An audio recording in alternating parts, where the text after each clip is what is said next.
Shalom, selamat pagi jemaat Tuhan dimanapun Anda berada. Saat ini saya mengajak Bapak Ibu Saudara untuk kembali menghadap kepada hadirat Tuhan. Kita mau menaikkan puji-pujian kita mau menaikkan syukur kita karena kita memiliki Allah yang luar biasa. Allah yang berkuasa lebih dari segala-galanya. Mari Bapak Ibu persiapkan hati kita untuk menghampiri tahta hadirat Tuhan.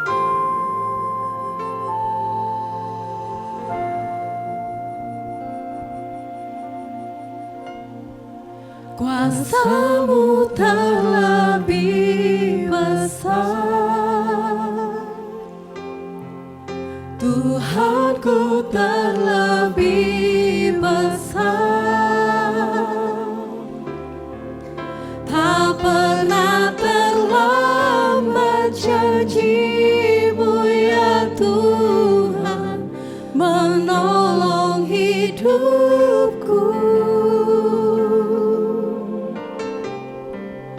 Kuasa-Mu terlebih besar, Tuhanku terlebih besar. Tak pernah terlambat janji-Mu ya Tuhan, pulihkan hidupku.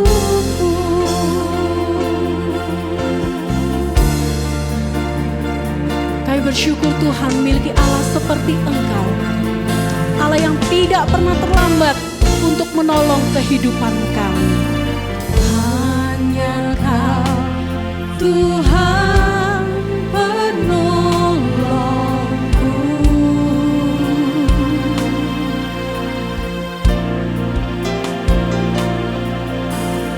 yang selalu setia bersamaku.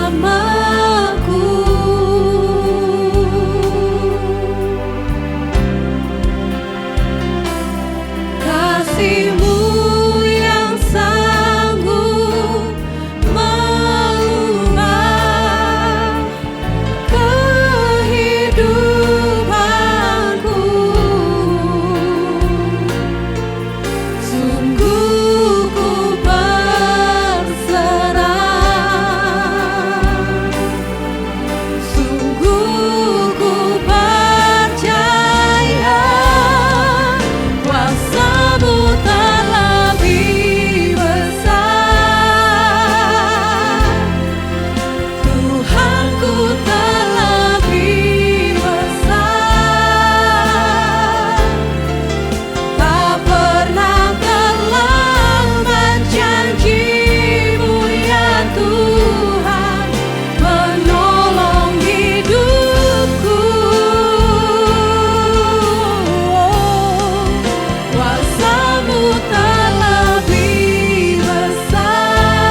tiada yang seperti Engkau Yesus.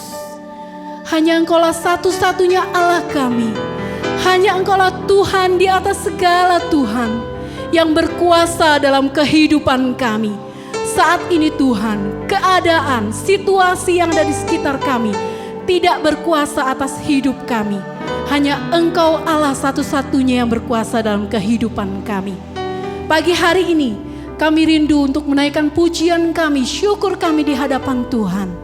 Hadirlah Tuhan dalam ibadah kami pada hari ini.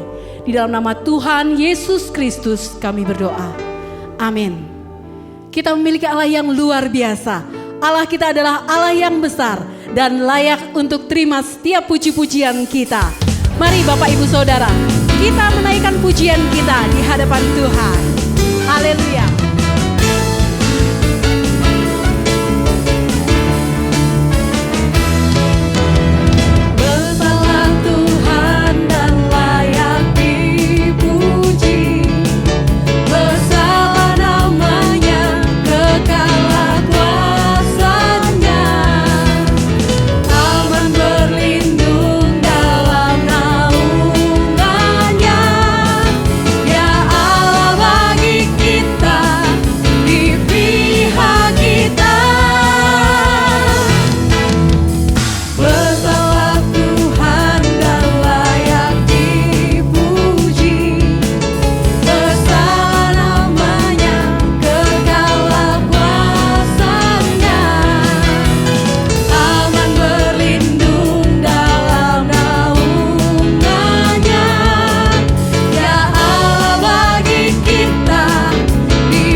Dia adalah Allah yang ajaib.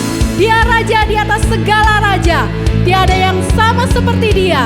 Allah kita luar biasa.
Tuhan, kami percaya Engkaulah Raja di atas segala raja bagi kami. Tidak ada yang mustahil di hadapan-Mu Tuhan. Karena Engkau adalah Tuhan yang luar biasa. Kami bersyukur Tuhan untuk setiap rencana-Mu, untuk setiap rancangan-Mu dalam kehidupan kami.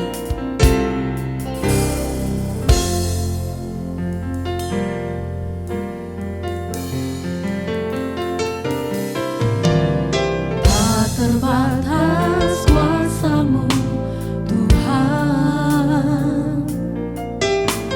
semua dapat Kau lakukan.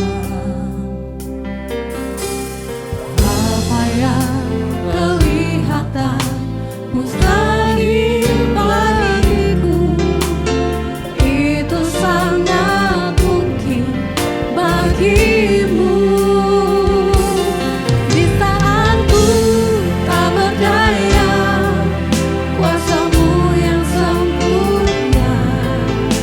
Ketika ku percaya, mujizat itu nyata. Bukan karena kekuatan, namun Roh-Mu ya Tuhan. Ketika ku berdoa, mujizat itu nyata. Kita percaya bahwa kuasa Tuhan tidak terbatas. Tak terbatas kuasa-Mu Terima kasih Tuhan. semua dapat Kau lakukan. Apa yang kelihatan mustahil bagiku, itu sangat mungkin bagimu. Di saat ku tak berdaya, kuasa-Mu yang sempurna. Ketika ku percaya, mujizat itu nyata. Bukan karena kekuatan, namun Roh-Mu ya Tuhan. Ketika ku berdoa, mujizat itu nyata. Di saat ku tak berdaya, kuasa-Mu yang sempurna. Ketika ku percaya, mujizat itu nyata. Bukan karena kekuatan, namun Roh-Mu ya Tuhan. Ketika ku berdoa, mujizat itu nyata. Ketika ku berdoa, mujizat itu nyata. Ketika ku berdoa, mujizat itu nyata. Kami percaya Tuhan, kuasa-Mu tidak terbatas terhadap apapun juga. Pada pagi hari ini Tuhan, nyatakan kuasa-Mu dalam firman-Mu saat pagi hari ini Tuhan. Urapi hamba-Mu yang akan menyampaikan firman-Mu. Biar firman ini boleh menjadi kekuatan kami di tengah-tengah kehidupan kami saat ini. Kami percaya Tuhan, mujizat Tuhan nyata dalam ibadah kami pada pagi hari ini. Kiranya Tuhan menolong hamba-Mu yang akan menyampaikan firman-Mu. Pakailah hamba-Mu Tuhan sebagai penyambung lidah-Mu. Terima kasih Bapa, kami siap untuk mendengarkan firman Tuhan. Di dalam nama Tuhan Yesus Kristus. Amin. Shalom, selamat pagi Bapak Ibu Saudara sekalian. Puji nama Tuhan. Ya, hari ini kita mau mengupas atau membahas satu tema yang belakangan ini ya, kalau kita dengar kata ini kayaknya kita bertanya-tanya. Kalau dulu kita dengar kata ini, kita nggak kebanyakan bertanya. Tapi kalau sekarang kita dengar kata ini kebanyakan bertanya, Bapak Ibu Saudara. Positif. Loh, positif apanya kan gitu ya? Apakah ini keluarga muda yang sedang program kemudian positif? Wah, puji Tuhan ya. Tapi apakah mungkin ini positif terkait dengan kondisi yang sedang menjadi pergumulan dunia saat ini? Nah, tentu bukan positif-positif itu yang kita bahas pagi hari ini. Tetapi kita mau membahas yang namanya be positif. Ayo kita sama-sama jadi orang yang positif. Jadi pribadi yang positif, gitu. Ya. Kita buka dulu Alkitab kita di dalam 1 Petrus 3.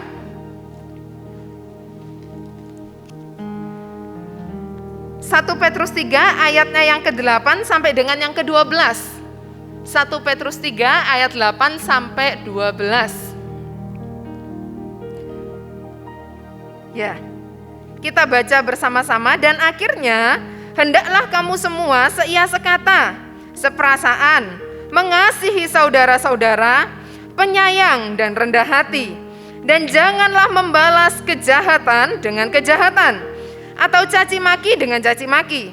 Tetapi sebaliknya, hendaklah kamu memberkati, karena untuk itulah kamu dipanggil, yaitu untuk memperoleh berkat. Sebab siapa yang mau mencintai hidup dan mau melihat hari-hari baik, ia harus menjaga lidahnya terhadap yang jahat dan bibirnya terhadap ucapan-ucapan yang menipu. Ia harus menjauhi yang jahat dan melakukan yang baik. Ia harus mencari perdamaian dan berusaha mendapatkannya. Sebab mata Tuhan tertuju kepada orang-orang benar dan telinganya kepada permohonan mereka yang minta tolong. Tapi wajah Tuhan menentang orang-orang yang berbuat jahat. Nah, di slide itu sengaja saya ketik ayatnya, kemudian saya merah-merahin Bapak Ibu ya. Nah, yang merah-merah itu kenapa? Ya kurang lebih kata-kata itu bisa menjadi pedoman atau gambaran atau bayangan untuk kita. Kayak apa sih be positif? Seperti apa sih menjadi positif itu? Nggak balas semua yang jahat dengan yang jahat. Gitu. Tapi justruan dikatakan di sana berkati. Karena untuk menerima berkat kita dipanggil. Amin. Berkati mereka yang jahat, berkati mereka yang mungkin gak baik sama kita. Kita diminta untuk melepaskan berkat. Memberkati, mendoakan, memberkati. Karena dikatakan apa? Siapa yang mau mencintai hidup dan mau melihat hari-hari baik, nah ia harus jauhi omongan yang gak betul, omongan yang menipu. Kemudian juga lakukan hal yang baik. Ya kurang lebih berarti be positif itu tidak hanya di luarnya saja Bapak Ibu Saudara. Tapi mencakup keseluruhan keberadaan kita. Jadi bukan hanya ketika kita menjauhi perkataan, jadi verbalnya saja. Tetapi selanjutnya dibilang harus mencari perdamaian. Damai itu kan bukan cuma di luaran begini ya. Damai itu kan beranjaknya dari hati. Gitu. Jadi teks ini menuntun kita bahwa be positif, menjadi pribadi yang positif, itu nggak cuma berbicara kulit luarnya toh. Kalau HP casingnya saja. Kalau buku covernya saja. Tidak Bapak Ibu Saudara. Tetapi keseluruhan hidup kita, keutuhan keberadaan diri kita, Allah mau kita untuk be positif. Terus kita ketemu masalah Bapak Ibu Saudara. Masalahnya apa? Kok pagi-pagi saya dikasih masalah? Saya datang ke gereja gak mau cari masalah. Masalahnya begini Bapak Ibu Saudara ya. Masalahnya adalah ketika Allah menciptakan kita, mendesain kita. Efesus 2 ayatnya yang ke-10 mengatakan apa? Kita ini orang-orang yang dibentuk, dijadikan untuk sebuah pekerjaan baik dan Allah mau kita ada di dalam pekerjaan itu. Allah mau kita ada di dalam pekerjaan baik yang Allah desain untuk hidup kita. Allah mau untuk kita berada di dalamnya, melakukannya dan menuntaskan semua rancangan kebaikan yang Allah tetapkan untuk kita kerjakan selama kita menginjakkan kaki di muka bumi ini. Untuk itulah kita dipanggil, ditebus, dijadikan. Bukan untuk yang lain. Untuk berada di dalam jalur kebaikan Allah. Nah, kenapa saya katakan masalah? Karena begini Bapak Ibu Saudara. Kehendaknya Allah yang menciptakan kita dan yang memelihara kita, itu kita ada di dalam pekerjaan baik itu tadi ya. Tetapi kenyataannya, keberadaan manusia sejak keberdosaan di Taman Eden itu, ya, yang kisahnya kita bisa temukan di kitab Kejadian. Nah, sejak peristiwa itu memang dikatakan manusia diciptakan baik. Tapi ada tapinya. Menjadi potensial jahat. Potensial itu bukan berarti sekarang saya jahat ya. Potensi. Jadi memiliki kemungkinan, memiliki peluang untuk jahat. Dan itu semua manusia. Bukan kita pilih 1, 2, 3, 4 orang. Bukan kita tunjuk kanan, kiri, depan, belakang. Enggak. Semua manusia dikatakan telah kehilangan kemuliaan Allah. Sejak keberdosaan. Sejak apa yang terjadi di taman hari itu. Jadi bahkan dalam Kejadian dikatakan apa?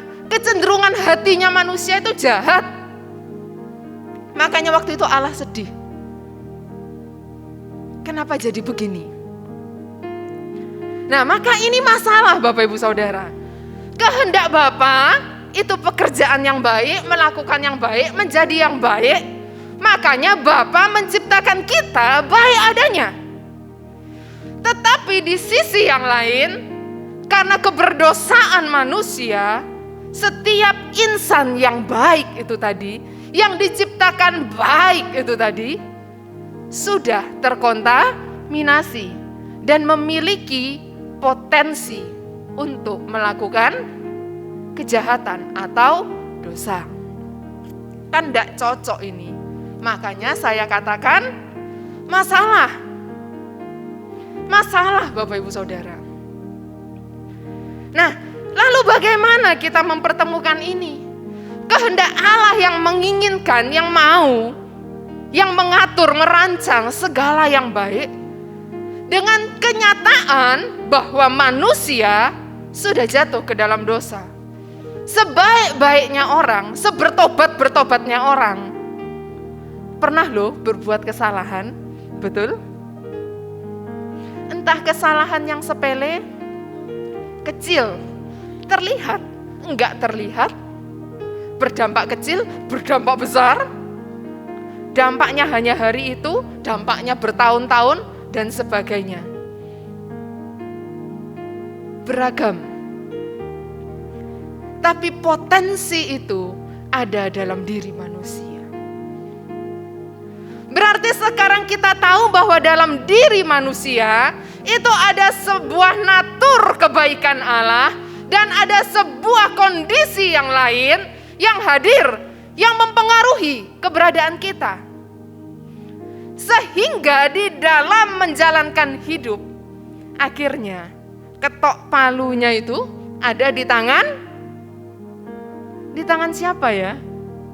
Tetangga saya. Loh, kalau gitu nanti kita berdosa yang minta ampun tetangga. Enggak Bapak Ibu Saudara. Ketok palunya ada di tangan kita masing-masing. Apakah kita mau be positif seperti apa yang Allah rancangkan, Allah kehendaki, Allah tetapkan untuk kita ada di dalamnya? Atau kita mau terpengaruh dengan potensi potensi keberdosaan. Menjadi baik itu mudah, Bapak Ibu Saudara. Berbuat baik itu mudah. Kalau kondisi normal. Betul? Semua kita ketika nggak ada yang ganggu, semua yang kita ingini lengkap, semua yang kita cari ada, ya, yang kita pengen ketemu gitu, hatinya ayem, coba, semua wajahnya bisa ceria, mungkin lebih mekrok daripada bunga yang mekrok gitu, senyumnya itu lebih sumringah daripada mawar-mawar yang lagi bermekaran. Tapi bisakah kita be positif ketika keadaannya sebaliknya? Itulah yang menjadi tantangan yang sesungguhnya. Tantangan be positif yang pertama adalah ketika keadaan yang buruk atau jahat menimpa hidup kita. Ketika keadaan yang buruk, keadaan yang jahat, ketika sesuatu yang gak kita suka, gak kita pengen, gak kita minta, tapi itu hadir singgah. Mending kalau singgahnya sebentar, Bapak Ibu Saudara. Singgah ya kok numpang duduk, gak cuma numpang duduk, numpang nginep. Numpang nginepnya gak cuma semalam 2 malam, ya kok diteruskan dan diteruskan sama masalah itu. Lamanya nih masalah indekos di hidup gua. Lamanya masalah ini singgah, mampir, numpang di hidup saya. Sehari masalah itu kita masih bisa bilang Tuhan baik. 2 hari nggak selesai kita masih bilang Tuhan akan tolong saya besok. 3 hari masalahnya nggak kunjung datang, katanya saya puasa saja dulu. 4 hari nggak selesai, lalu kita mulai bertanya, Tuhan dengar nggak saya doa, Tuhan lihat nggak saya puasa. 5 hari, 6 hari, 7 hari, muka kita mulai seperti pepaya yang kematangan. Sudah tidak berbentuk itu loh Bapak Ibu Saudara.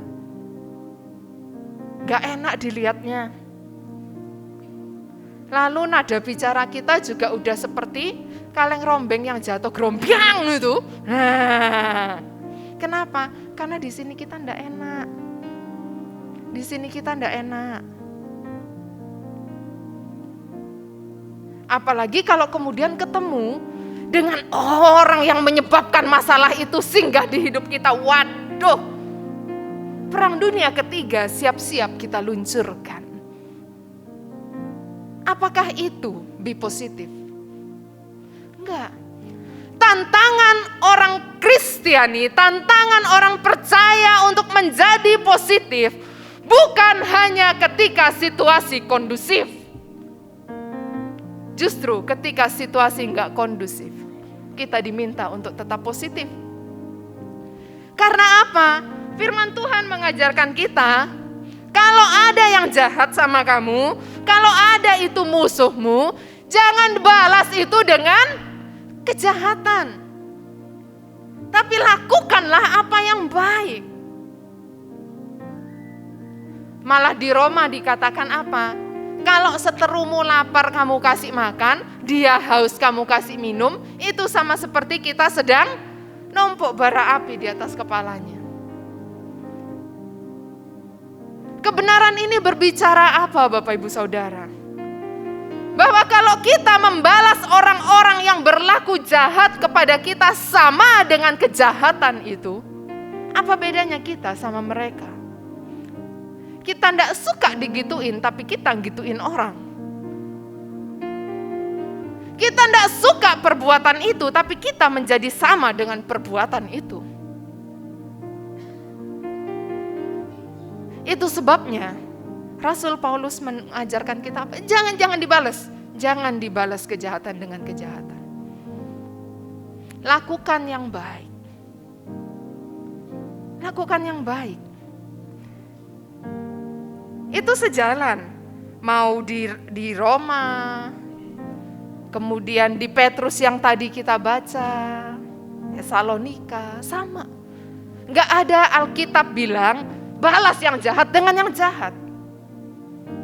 Itu berarti sejahat apapun, seburuk apapun kondisi datang ke dalam hidup kita, jangan biarkan itu mengubah hidup kita ikut jadi buruk, ikut jadi jahat. Tapi hendaklah kita tetap be positif. Tetap be positif. Jangan dibalas. Saya baru habis nanganin kasus mahasiswa. Dia cerita, Ibu,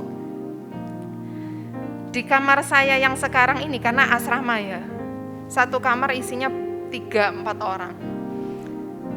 Ibu, di kamar saya yang sekarang ini, satu kakak kamar itu nyebelin banget. Kenapa?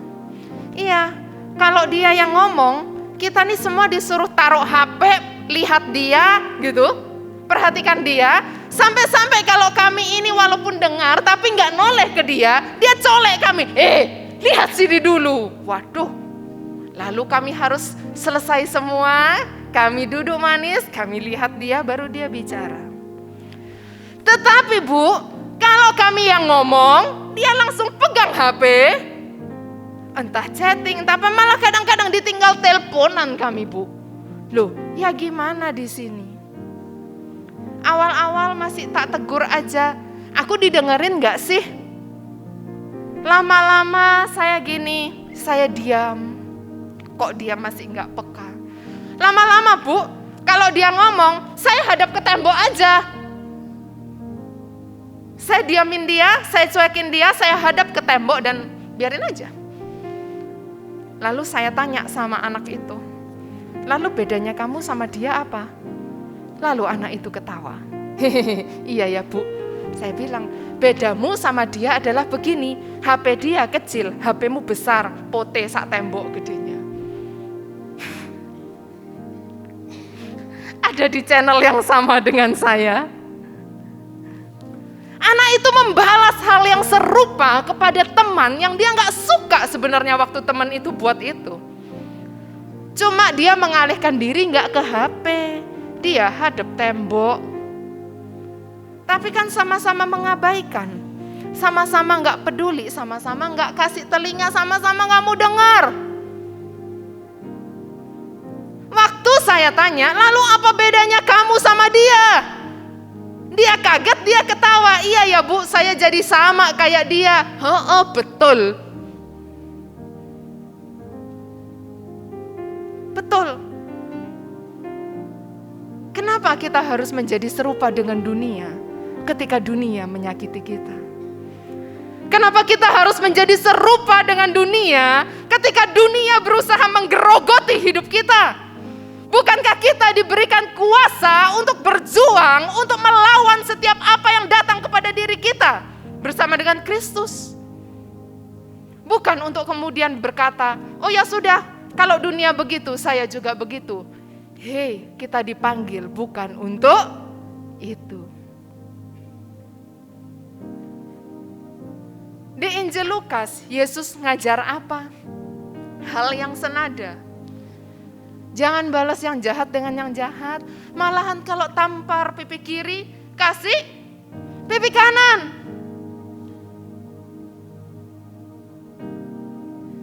Apa jasamu kalau kamu berbuat baik kepada dia yang baik sama kamu?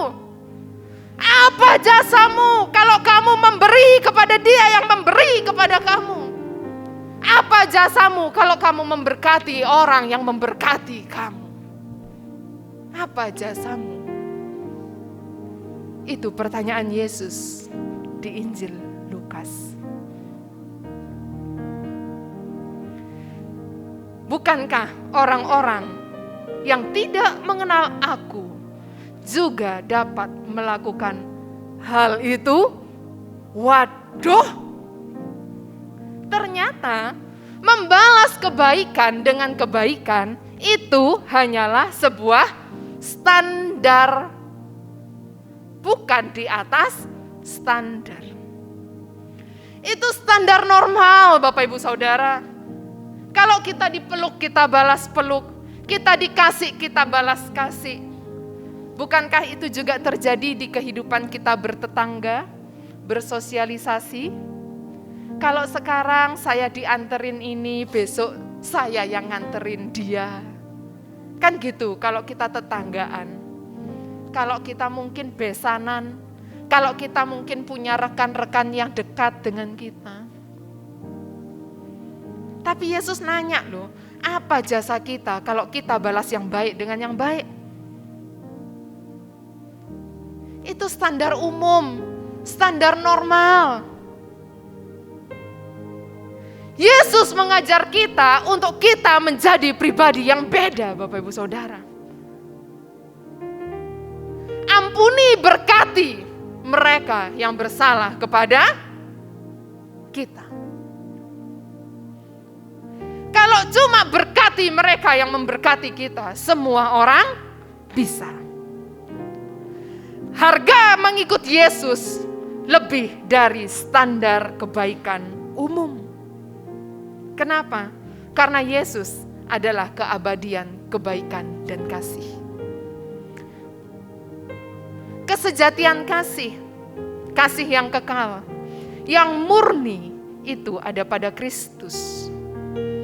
Itu sebabnya pengikut Kristus seharusnya berproses menapaki hal itu. Ya kan aneh ya? Kita ngikutin pribadi yang adalah kasih yang terbesar, kebaikan yang kekal, tapi kita hanya kasih dan kebaikan yang standar. Atau jangan-jangan kita nggak standar juga. Orang baik kita tetap cuek, orang perhatian kita tetap ala biarin. Orang peduli kita tetap tutup mata. Bukan itu be positif, Bapak Ibu Saudara. Bukan itu. Allah mau kita ada di dalam pekerjaan baik. Pernahkah kita ketika kita ada dalam kondisi ada masalah, mungkin bad mood, nah hati lagi nggak enak, lalu kita keluar ketemu orang, ya, ketemu teman, ketemu siapa aja wes, kenal nggak kenal, pokoknya ketemu orang. Terus kita lihat orang itu kok penuh sukacita, dia senyum, dia tertawa, happy banget tuh hidup. Yang mana yang biasanya kita pikir? Kebanyakan kita, semoga yang di sini tidak, akan berpikir, enak betul hidupnya tuh orang, nggak punya beban, nggak punya masalah, tuh wajah sumringah, ceria, happy. Nggak kayak hidup saya, penuh beban, masalah dan derita.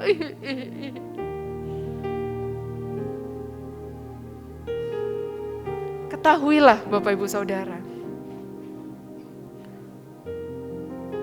ada satu pemikiran yang lain yang bisa kita ambil. Mungkinkah mereka yang kita jumpai tertawa, ceria, sumringah itu, mereka itu juga punya masalah di hidupnya. Hanya saja mereka memilih untuk tetap bersyukur dan tidak mengeluh. Hanya saja mereka memilih untuk tetap bersukacita dan bukan bermuram durja.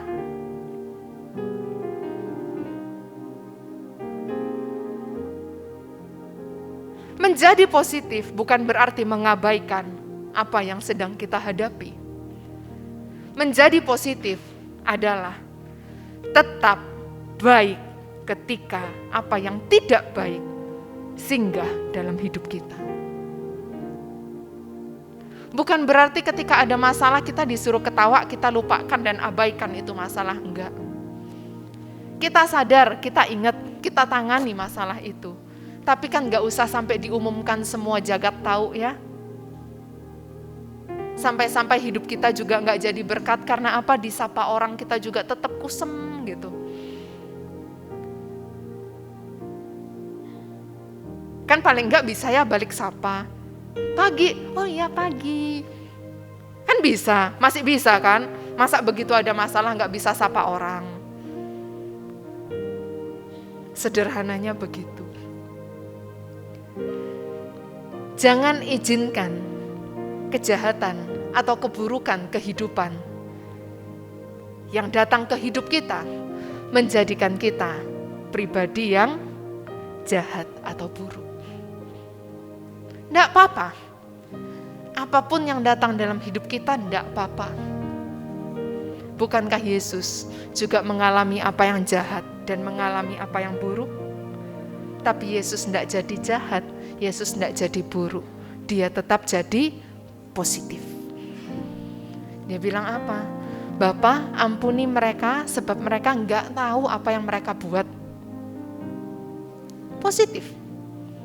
Persis seperti apa yang dia ajarkan.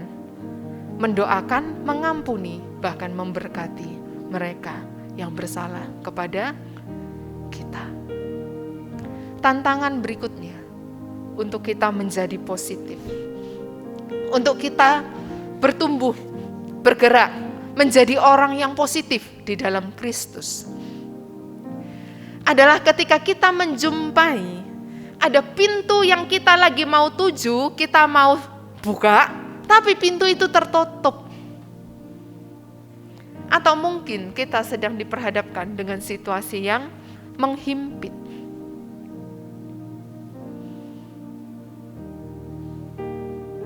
Pernahkah Bapak Ibu Saudara mengalami situasi di mana pintu yang kita harapkan terbuka, tapi enggak buka-buka?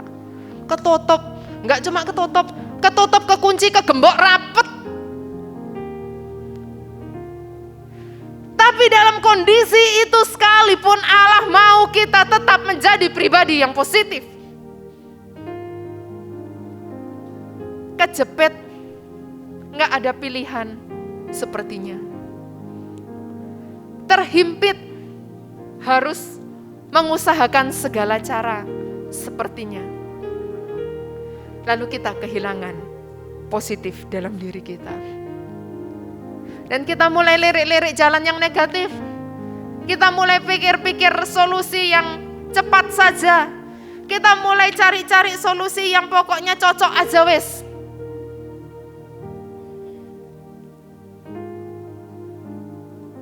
Mari kita lihat kehidupan Abraham. Ketika bahkan dalam hal menanti janji Allah. Abraham pergi ke tanah yang akan kutunjukkan kepadamu, ku akan berkati sertai nanti di situ. Nah, terus keturunanmu itu akan aku buat banyak. Kayak bintang-bintang di langit, pasir-pasir di laut. Banyak, enggak bisa dihitung. Oke, siap Allah, saya berangkat. Berangkat Abraham, taat.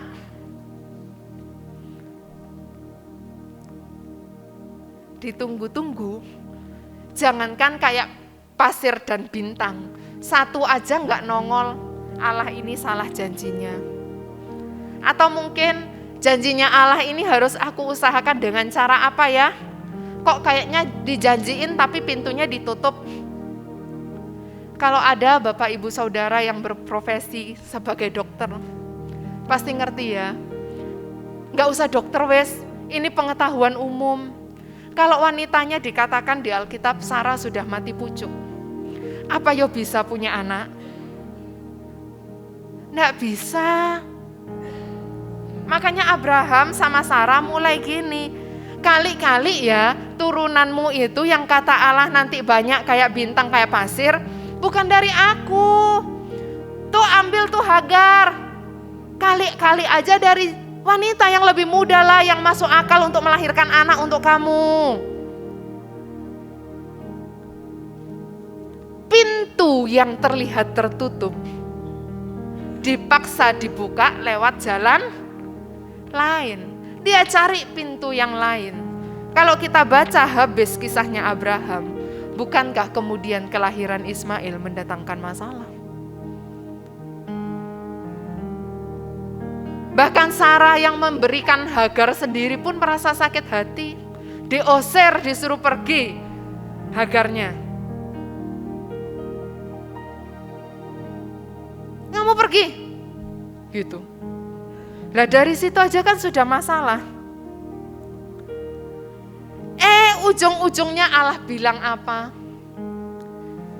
Bukan itu keturunan yang aku maksud. Keturunan yang aku maksud itu yang dari istrimu Sarah. Pernahkah pintu tertutup kita paksa dobrak semaunya kita sendiri, Bapak Ibu Saudara?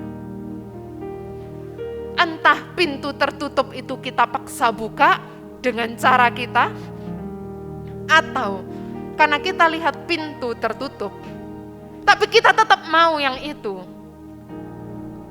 Lalu kita cari pintu yang lain, tapi caranya untuk menuju tempat yang sama.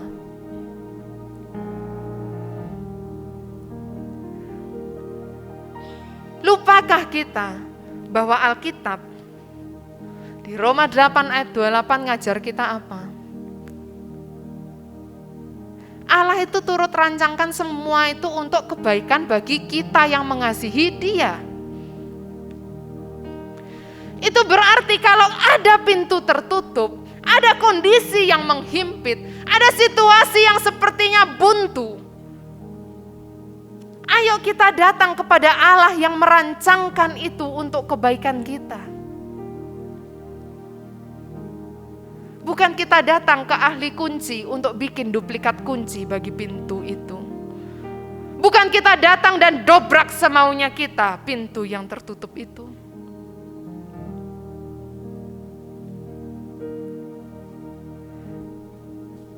Ada tangan yang gak terlihat, yang sebenarnya sedang menenun, gak selesai-selesai, terus menenun.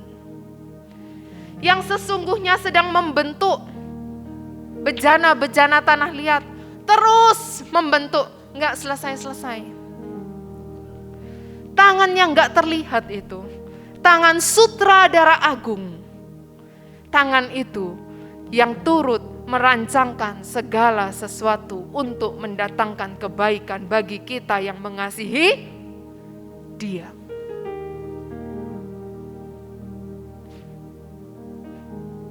Seorang teolog mengatakan apa? Dalam sepanjang sejarah umat manusia, kehidupan manusia, itu sebenarnya ada satu sutradara yang selalu ada di situ. Diceritakan nggak diceritakan, dilihat nggak dilihat, diketahui nggak diketahui. Ada tangan yang tidak terlihat, yang selalu bekerja, yang selalu berkarya, yang selalu menciptakan hal-hal yang baik. Karena tangan itu adalah tangan kebaikan. Itu adalah tangan sutradara agung kita. Yang gak pernah nulis cerita yang jahat. Yang gak pernah menenun sesuatu yang robek dan rusak. Yang gak pernah bikin bejana yang cacal cowel dan gopel-gopel. Enggak. Tangan itu, tangan yang sedang menenun hidup Bapak, Ibu, Saudara, dan saya. Untuk mendatangkan kebaikan. Bukankah apa-apa yang kita hadapi di hidup ini? 1 Korintus mengatakan, semua takarannya itu pas, Bapak, Ibu, Saudara. Pencobaan-pencobaan yang kita alami itu gak melebihi dari apa yang bisa kita tanggung. Gak pernah lebih. Karena Tuhan punya timbangan yang pas. Timbangannya Tuhan, baterainya gak habis, Bapak, Ibu, Saudara.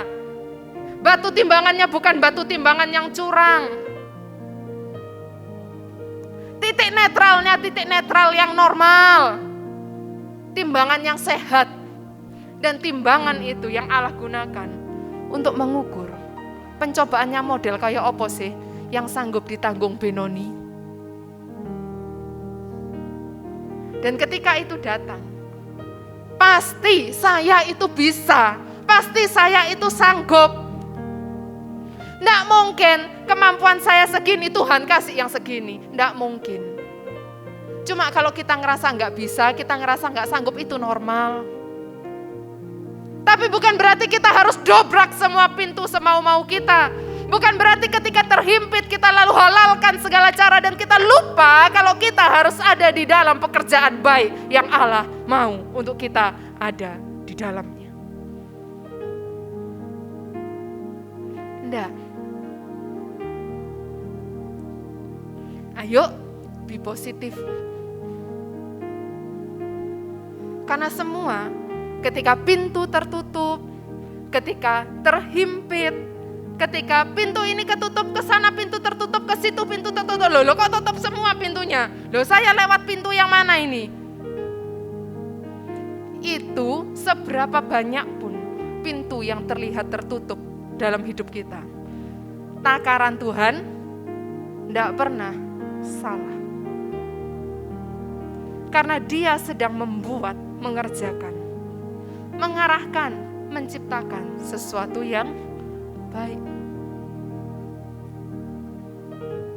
Itu sebabnya Yesus mengundang kita yang lagi menghadapi pintu tertutup, situasi terjepit. Yesus bilang apa? Ayo sini datang kepadaku, kamu yang letih lesu dan berbeban berat.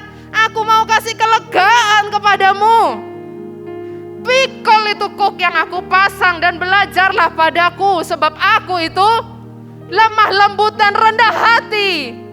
Jiwamu akan dapat kelegaan.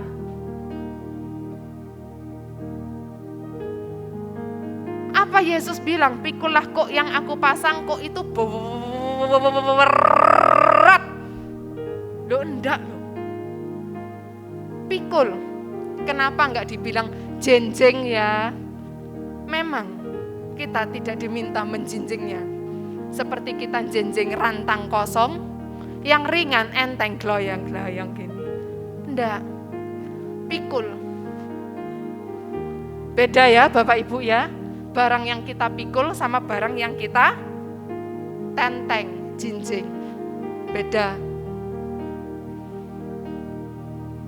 Ada enggak orang bawa kayu gede dijenjeng?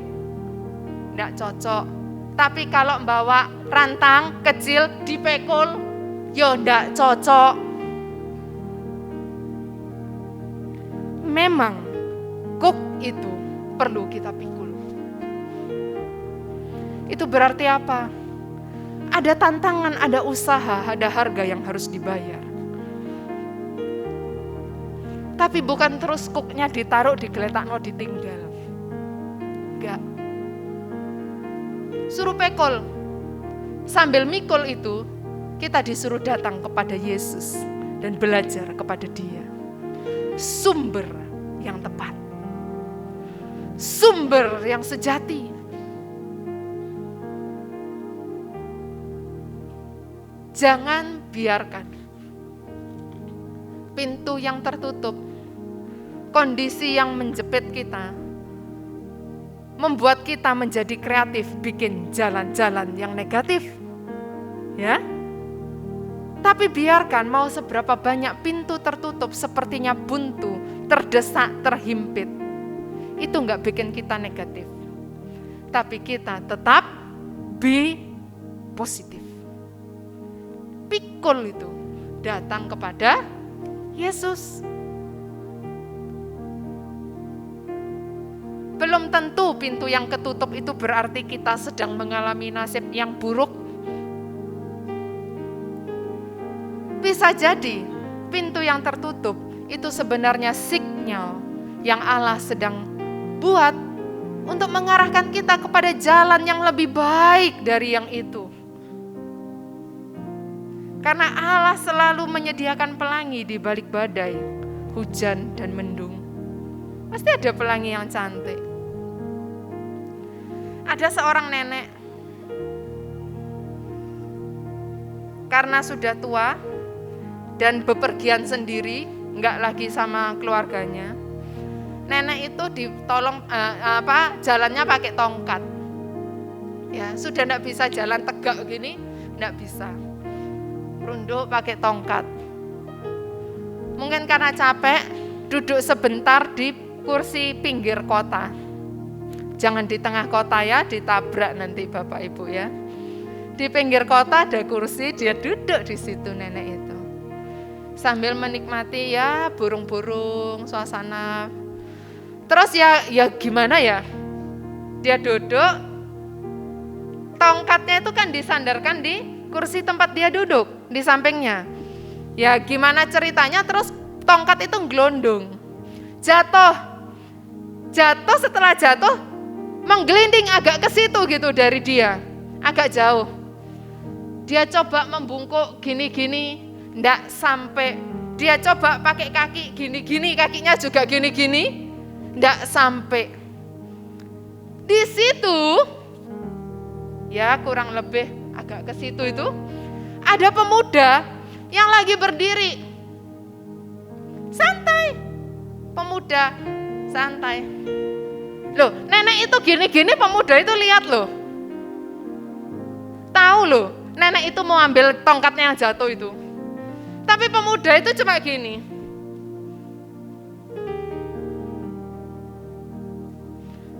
Cuma memperhatikan usaha yang dilakukan oleh sang nenek. Nenek itu hatinya mulai kesel. Ini anak muda ya, nggak tahu orang tua susah, nggak dibantu, nggak terketuk apa tuh hati. Gimana nggak punya empati, nggak punya simpati, nggak punya belas kasihan, nggak punya peduli dan sebagainya. Nggak ngomong sih neneknya, tapi kelihatan dari wajahnya. Karena dia lirik itu pemuda, terus dia gini. Karena pemuda nggak sadar-sadar kalau nenek butuh pertolongan. Ini kacamatanya nenek ya, sudut pandangnya nenek. Lalu nenek buang napas kasar sambil geleng-geleng, sambil lirik pemuda itu. Pelan-pelan tunuk. Jongkok, ambil tongkat yang gelundung itu tadi. Persis nenek sudah sampai di tempat tongkat yang gelundung, nenek bongkok, papan nama toko di atas tempat nenek duduk jatuh mabrek, kursi yang tempat nenek duduk kejatuhan papan itu. Pintu tertutup itu rupanya menyelamatkan nenek.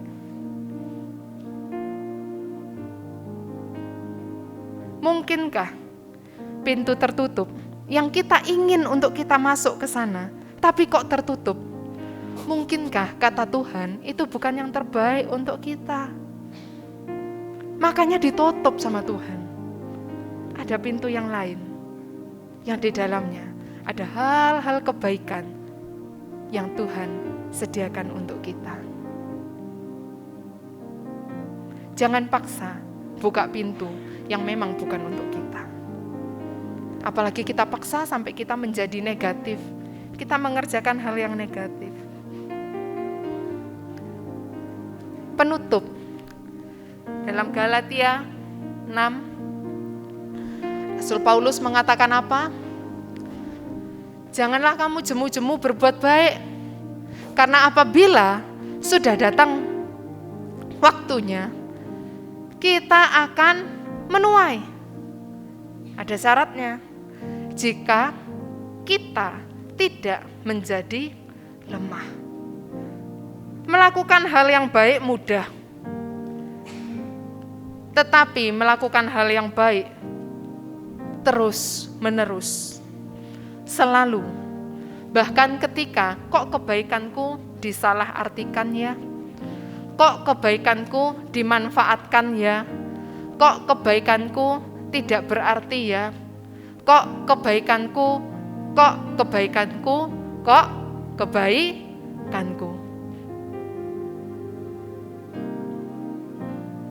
Itu enggak gampang.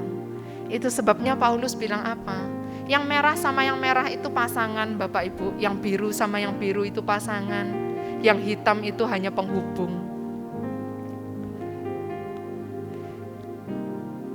Kita bisa menuai apa? Menuai yang baik juga.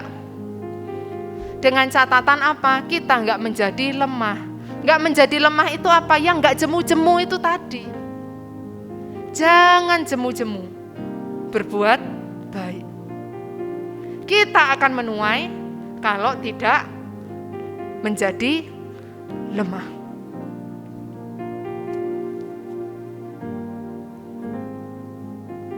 Mari kita menjadi pribadi yang selalu positif. Apapun kondisi yang sedang kita hadapi. Pikul kalau memang harus kita pikul. Pikul dan datang kepada Yesus. Dan tetaplah menjadi pribadi yang positif. Tuhan memberkati. Kita datang kepada Tuhan. Kita mau membawa hati kita, hidup kita kepada tangan yang mengasihi kita. Kita diajak untuk datang kepada Yesus dan bertanya, Yesus, apa yang harus aku buat supaya aku tetap jadi pribadi yang positif, enggak neko-neko. Aku mau tetap ada di dalam rancangan kebaikan Tuhan. Kita naikkan pujian ini. Haleluya Yesus. Bila hati terasa berat, tak seorang pun mengerti bebanku, ku tanya Yesus, apa yang harus ku buat? Dan Dia mengundang untuk kita datang kepada Dia. Dia berfirman, mari datanglah. Dia selalu pedulikan aku. Ku datang Yesus. Dia pikul segala bebanku. Sujud di altarnya. Ku bawa hidupku. Ku terima anugerahnya. Dia ampuniku dan bebaskanku. Dia ubah hidupku, baharui hatiku. Sesuatu terjadi saat datang di hamba-Nya. Bapak Ibu Saudara yang ingin untuk saya doakan, silakan angkat tanganmu di tempat di mana engkau berdiri saat ini.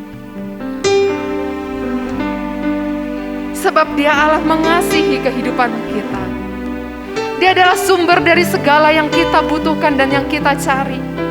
Kita nggak perlu tempuh jalan yang negatif untuk memperoleh apa yang kita perlu.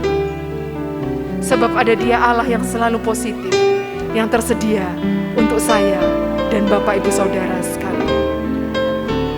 Bapa dalam kerajaan surga yang mulia, kami mengangkat tangan ke hadapan-Mu pagi hari ini Tuhan. Kami mau memikul kuk yang ada itu bersama-sama dengan Engkau, Juru Selamat kami. Yesus, hamba berdoa untuk setiap anak-anak-Mu, setiap umat-Mu yang pagi hari ini berserah dan mengangkat tangannya kepadamu. Tuhan, Engkau gapai setiap tangan dan hati yang ada ini. Tuhan, jangan biarkan umat-Mu menjadi orang yang negatif karena sesuatu dan lain hal. Karena sesungguhnya kami mau berada dalam rancangan-rancangan kebaikan yang Tuhan kerjakan dan sediakan untuk kami. Roh-Mu mengalir Tuhan, Roh-Mu mengalir. Penuhkan setiap hati kami dengan kebaikan-Mu, dengan kasih dan damai sejahtera-Mu, sehingga kami cukup tangguh untuk memikul setiap guk yang ada pada kami. Dan kami tetap menjadi pribadi yang positif di dalam Engkau bagi kemuliaan nama-Mu. Terima kasih Yesus, terima kasih. Demi nama-Mu Allah kami yang hidup, kami menyerahkan hidup kami sepenuhnya ke dalam tangan-Mu. Amin.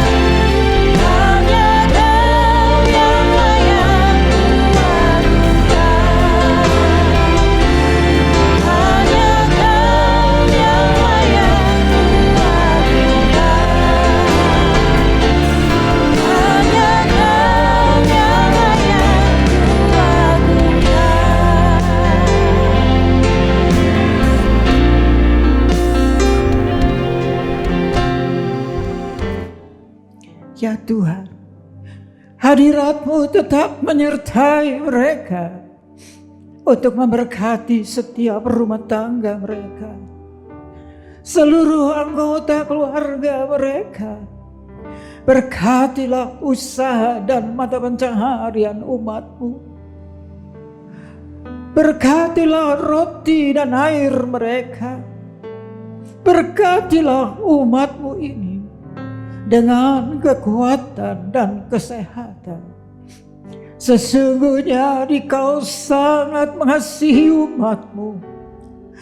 Seluruh umat-Mu ini ada di dalam telapak tangan-Mu, dan tak seorang pun dapat merampas mereka, domba-domba-Mu ini, dari dalam tangan-Mu.